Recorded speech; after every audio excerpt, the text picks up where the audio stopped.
The law of money and distance. Concept. In order to be abundant, we have to be close to money. Often our relationship to money follows a push-pull, love-hate pattern similar to our other relationships. Sometimes a marriage or an interpersonal relationship may seem close on the surface, but in reality may be quite distant on an emotional level.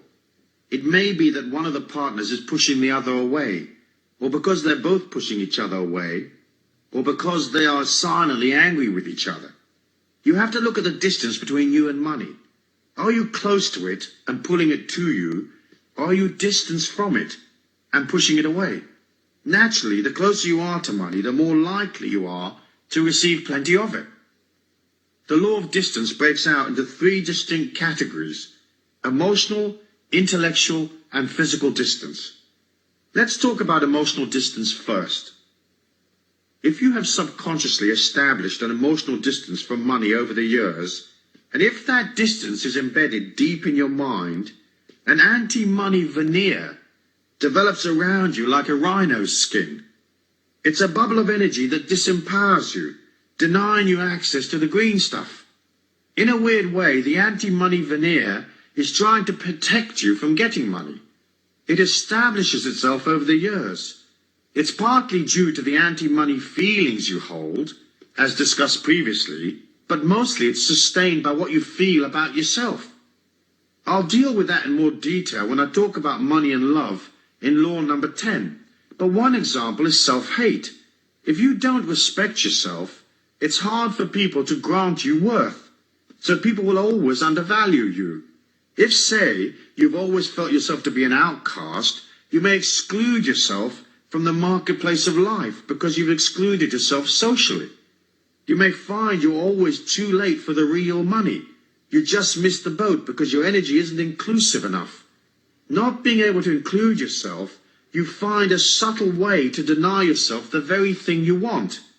Meanwhile, you may still act out the chase, trying for the deal but not quite making it.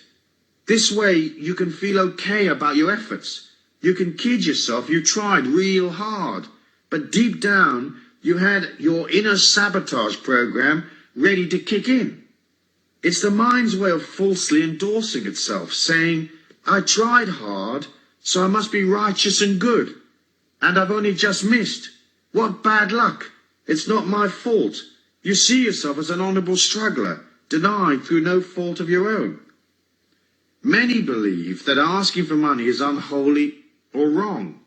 Most won't even admit they want the money that they're asking for. Weird. Our society is pre-programmed to keep us all poor. We don't have to ask for oxygen, and money is a type of oxygen. You can't operate out of, if I don't breathe, will you love me? If I don't charge you, will you consider me holy and good and a nice person? Will you accept me? If asking is an issue for you, practice, practice, practice. Start at the bathroom mirror. Imagine your customers, boss, whoever, there in front of you. Imagine them asking you, how much do I owe you? And see yourself smiling as you pause to mentally double your prices. And listen while you say unashamedly, $30,000, thank you. See your hand out, waiting to receive your self-worth in the solid particle form.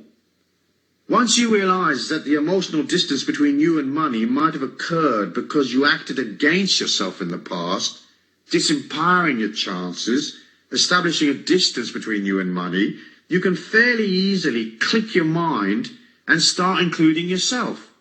A good thing to do as part of your abundance affirmation is to include yourself in socially. Go to the street party, show up at the dance, attend church, seek people out, and make it a discipline to include yourself. Remember, the more people you know, the easier it is to make money. People are the custodians of the planet's wealth. Knowing people is almost as good as cash in the bank. If you've created an emotional distance between you and money in the past, take a moment to ponder on what those emotions might be. Write them down and really look at them. See where they came from. Then realize that all you have to do is change your mind. and act out that change by sidling up to where the moolah is. At the same time, you have to work on how the bubble of anti-money protection built up around you. Some of it is shame, as I said, but most of it is suppressed anger. Once you identify what feelings you've suppressed, you can start owning them. Once you realize you're angry, you can release it. Whack the cushions with a bat. Rant and scream and shout. Release the anger, saying, I'm angry because I'm not getting paid as much as I'm really worth.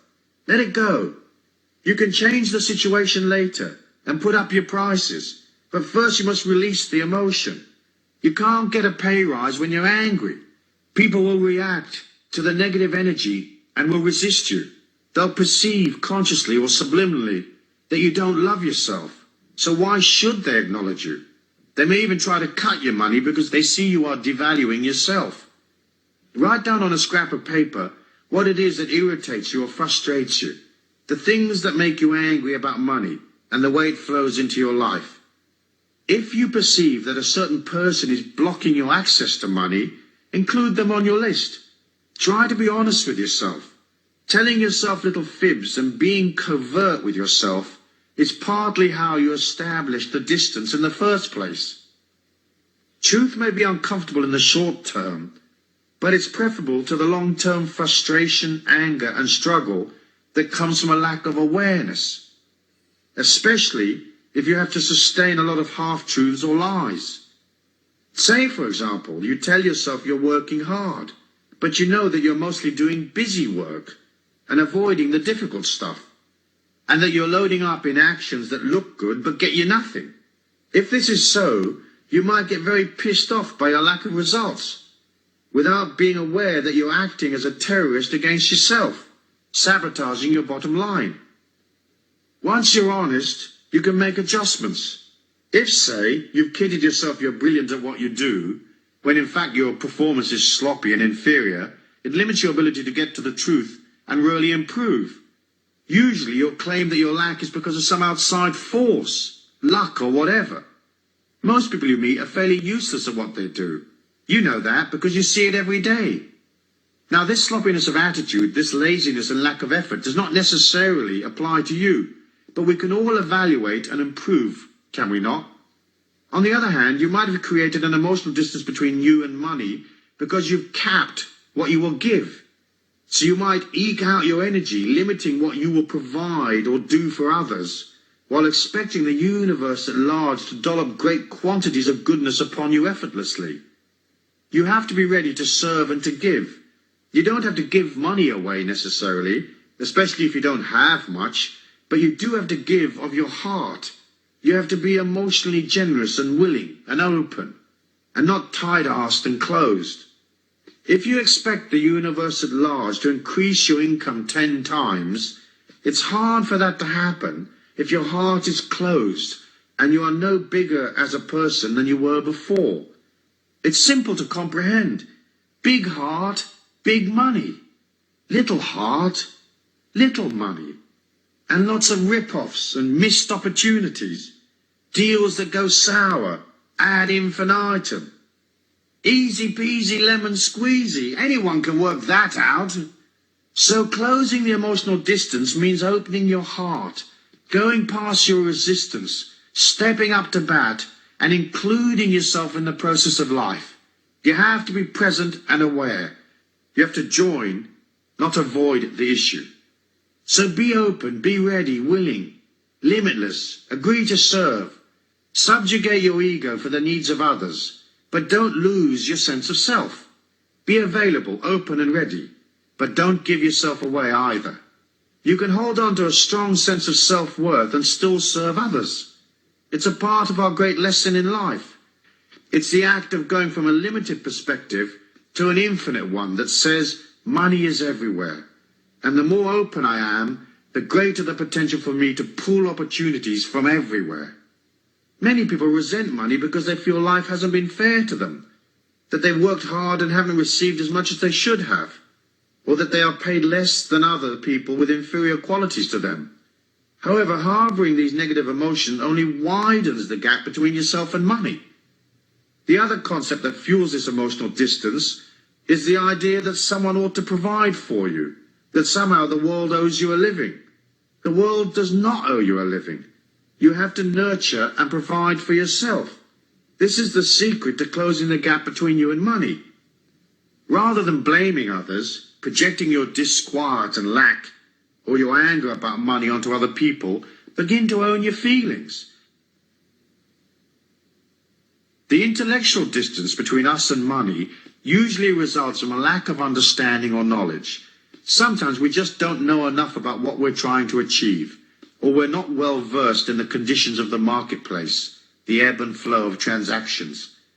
It boggles my mind the way many go into deals without knowing the people concerned, having little information to guide them, or they accept on face value the information presented without checking to see if it's accurate or not.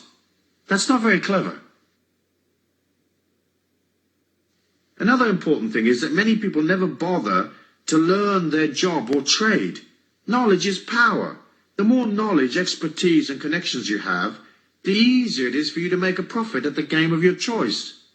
So if you're a commodity trader, for example, and you specialize in pork bellies, you're in a worldwide casino that's betting on the ups and downs of pork belly prices. You should be up to date on what's happening at the piggery. You should be well connected with institutions in the trade and in the flow of information. And you should know how to get hold of information independently and quickly. It's difficult to compete against a casino that is better informed and better financed than you are. To survive in the commodities market, you need as much expertise as possible and a good dollop of luck. Most people lose. You're up against the pros. And although you might have a hunch and hit a winner from time to time, in the end, the odds are stacked against you, unless you know things that others don't know.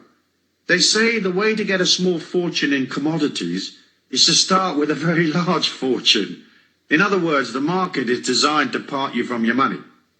Ask yourself, do I have enough information about the marketplace and or the particular area of creativity I want to be involved in? Am I a long way from the flow of information, an amateur in a professional's world? Or am I ready and up to bat? Maybe all you need to experience real abundance is to improve your knowledge and close the intellectual distance. In passing, let me mention another thing that can cause intellectual distance between you and money. There are a lot of money snobs out there, people who believe money is beneath them, that it's not stylish or proper to go for the cash. They are elitists at heart, so they seek to elevate themselves above the concerns of common people by feigning a disregard for the things that concern ordinary folk, like earning a living and turning a buck. Sometimes this elitism is a social class thing. Sometimes it's a form of spiritual elitism, where a person feels themselves far too holy-moly to be dealing with the trappings of the real world. Don't be a money snob, unless of course you've inherited millions. Then you can do what you like. The rest of us have to deal with life day to day, and money is a part of taking responsibility and accepting the system. You might as well enroll for the seminar and get it right, quick. That's the most pleasing way. It takes you to harmony and well-being and a stress-free existence via the shortest route. The matter of physical distance is simple to comprehend. Certain industries are located in certain places in the world. If you're a long way from where the action is, you may want to consider closing the gap. For example, if you want to make it big in movies, you more or less have got to be in New York or LA. It's pointless being in Arkansas if you want to be in films. Closing the physical distance is a matter of showing up in the marketplace, becoming a face that people know, demonstrating your expertise, and getting into the loop where the movers and shakers are. People who could bestow great opportunities upon you, perhaps hire you or give you a contract, aren't scouring the distant hills for talent. They're in the flow. The people they know and socialize with are also in the business. And they're communicating with those who made the effort to show up and declare themselves in the loop. So to make it, you have to go beyond your resistance, your shyness or inhibition, and head into the marketplace. It doesn't matter if you're not ready. If, say, you're a composer of pop music and you haven't got all your songs and demos together, you still got to declare yourself in. It's a physical, emotional, intellectual declaration. You have to know what you're doing and be aware of which record companies are buying what acts, who's up and who's down, what's happening and what isn't. It's also a physical declaration of saying, I'm going to go past my shyness. I'm going to make the connections and enter the loop, because knowing people is a very big part of closing in on my dream. I'm going to appear and play my songs in clubs. I'm going to put out demos. I'm going to become a commodity. Sooner or later I'll be noticed and a great prize will descend upon me. Metaphysics. The metaphysics of distance are connected to the subtle bioelectric energy field, the etheric, that surrounds you. It is a map of your feelings. When you are a long way from money, emotionally, intellectually, or physically, your subtle energy will lean forward towards the few money sources that you do have. It will lean against people, begging for opportunities, begging for life to cut you some slack, or begging for a miracle to cover your phone bill. Your subtle energy becomes sloppy because you're leaning away from your power towards what you perceive as the lifeboat. When you're solid, when you're taking action, working on yourself, your etheric is strong and powerful. It's not leaning up against life, trying to pillage it. It is standing straight, saying, I'm working on myself, collecting knowledge, processing my feelings, improving my performance. I've brought myself to the marketplace, and I am at peace with myself. I know money flows. I know fantastic opportunities are available to me. I don't have to lean against people. I can wait, watch, and pick my moment. I'm not whining and begging, globbing onto people like some sort of sticky goop, hoping they will elevate me or cut me a special deal. In the metaphysics of distance, you don't lean up against what you want, because in doing so you push it away. Stand straight, nurture yourself, crown yourself king or queen, and work on things that are practical, things that endorse and help you. Action. It's a simple thing to sit in meditation and differentiate between your intellectual attitude to money and your deep inner feelings. Most people would like to have some more of it, but you have to ask yourself if there's a contradiction between what you say you want, hey, I want more abundance in my life, and what you actually feel. Closing the emotional distance is a matter of deciding or looking at what your deep inner core beliefs are about money. How will you emotionally get off the island of lack and row yourself over to the mainland where the market is bustling with activity and cash is flowing? In a moment of quiet, write down a list of those feelings and attitudes you have about abundance. Be aware of any non-actions that have distanced you from money. Try to discover your core beliefs. Who are you? What would make you happy? What's real and possible and fun? And what's just the ego's disquiet? Delve deep within and ponder. Pondering is good medicine. Discovering what you really want saves you endless confusion and wasted energy. Use your feelings to differentiate between vague yearnings of the ego and your deep innermost desires and needs. In this way, you will eliminate blocks and highlight any contradictions that may exist. For example, many would like to be millionaires, but subconsciously they know that making millions often takes lots of effort, and with that comes a lot of stress. So intellectually, they would like millions, but their inner truth is different. In effect, their subconscious protects them from something that sounds good to the ego, but would actually be a living nightmare. Looking at the distance between you and money teaches you things. Perhaps all you really need is a bit more money and a bit more security.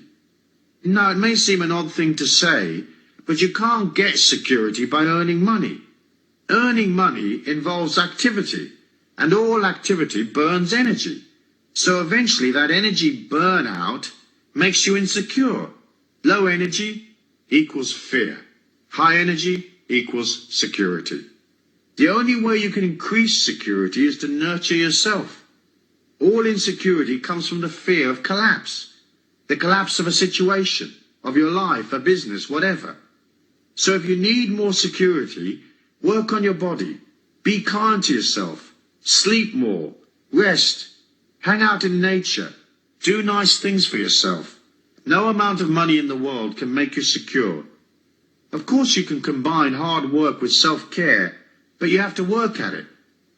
I was having dinner with Deepak Chopra recently. He's a successful author and lecturer, constantly jetting around the world. Yet he maintains balance by finding time to work out, no matter where he is, and by maintaining a very healthy diet. He told me that every 3 months he takes 5 days off on his own. He goes somewhere remote like a desert and stays there in silence. No phones, no people, nothing but him and silence. It's a brilliant idea. He rebuilds his energy by pulling back, and then he's ready to zip around for another 3 months. Get in touch with who you are. See what motivations are real and which ones come just from the intellect and ego. Perhaps you don't really need the aggro of piles and piles of activity and responsibility. Perhaps all you need is a carefree life with some good creativity, loads of friends, and plenty of fun and games. In the end, you must both take care of the inner spiritual self and satisfy the many needs of the outer self. It's a balancing act, like everything is a balancing act. If you look within and discover that making piles of money is your thing, but worry about the contradiction that may exist within you, don't despair. It's easy to change the subconscious. You just tell it that you've decided to change. You can easily rewrite your subconscious mind. You just keep telling it something different. You may have to do so over a period of days and weeks, but it's simple to agree to change your mind. It's also easy to see that abundance comes from closing all of the gaps. That idea of itself gives one a lot of hope and determination for the future. Of course, it's not just the emotional, intellectual, and physical gaps between you and money. The real gap is always between what you think you want and what you actually want. Deep down. Once you arrive at the truth, deep within, you've come home spiritually. You've returned to the source, where your divinity exists. In there you'll find the truth, the meaning of life, and you'll see what it is that you want to do, what you want to offer the world in this lifetime. It's there in the deepest recesses that you find your connection to all things. From that stems a sense of immortality, and from that comes security. Bingo! Meanwhile, you could probably use more cash, so as a part of your action plan, do this. Get your checkbook out and write yourself a nice fat check, payable to you and post-dated. Then pin it up on your fridge or bulletin board and look at it from time to time. A friend of mine who opened a shop wrote herself a check for 10 million Australian dollars and post-dated it 5 years. Her shops did well, and she probably had a few million when a company proposed that she franchise her stores. The deal was worth about 7 million. The franchise deal came in with just a few days of the 5 years left. In the end, she decided that she was into creativity, not accountants and lawyers and all the stress that comes with a deal like that. So she didn't follow through. But she was satisfied, though, because the universe did provide for her check to be made good, even though she didn't take the potential 7 million on offer, which would have given her a total of 10 million. I'm sure she'll get to her 10 million in the end. She'll just go about it in a less stressful way, a way that suits her creativity.